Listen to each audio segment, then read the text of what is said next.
Illinois, Ms. Miller for 5 minutes.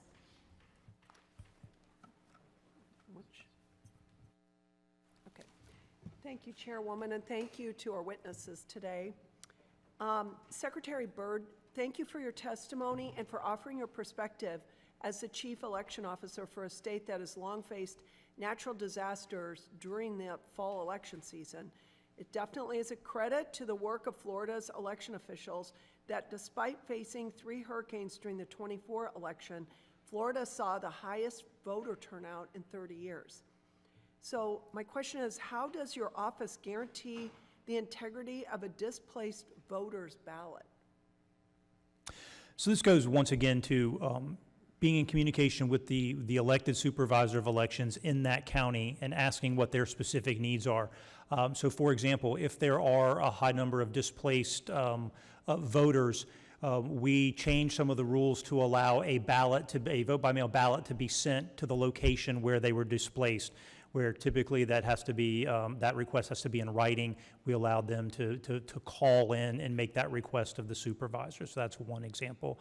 Once again, not just the people that are affected, but the people, the emergency responders, our first responders, our linemen, the people who are making sure that the power and safety, power comes back on and the safety, making sure that they are able to vote, because many of them come from counties where they could be able to vote, but now they're in the county that's been impacted.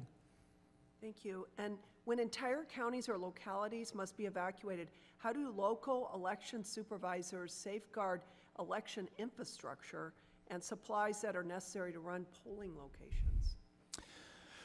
Well, they're the real heroes. I mean, they're the ones who, they stay in their counties. I mean, I was on the phone with a supervisor of elections who had 3 feet of water in her home, but she was still doing her job. She was on the phone with us. And so once she made sure that all of her people were safe, I mean, her mission, she was elected to do that job.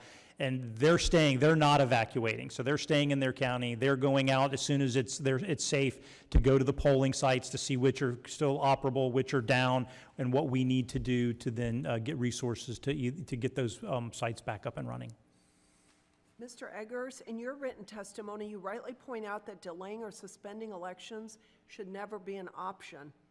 As your office managed the aftermath of the storm that hit North Carolina, how did provisional ballots come into play during the '24 election, general election, when the western part of the state was heavily hit?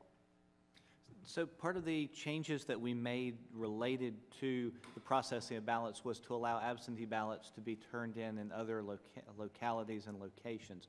We were fortunately able to restore connectivity to the state, so that allowed counties to have their voter rolls accessible to them. So that minimized the need for provisional ballots in the various counties. I have noted in my statement that even if we lost all communications and a county needed to run an election, or a precinct needed to run an election with no communication, with no computers, with no documentation, that they could do so with pens, paper, and a place to store them, and ideally envelopes for provisional ballots, but really just pen and paper and a waterproof container can run an election in America. Are there lessons learned from Hurricane Helene that you think will change the way certain practices will be implemented either before or after a natural disaster strikes? Yes, in Western North Carolina, we're not used to hurricanes. We can handle a snowstorm, we're used to that, but when it came to a storm that destroyed all of our infrastructure, it really highlighted the fact that all of our communications are fiber optic and they are all land-based, and that we needed a backup system.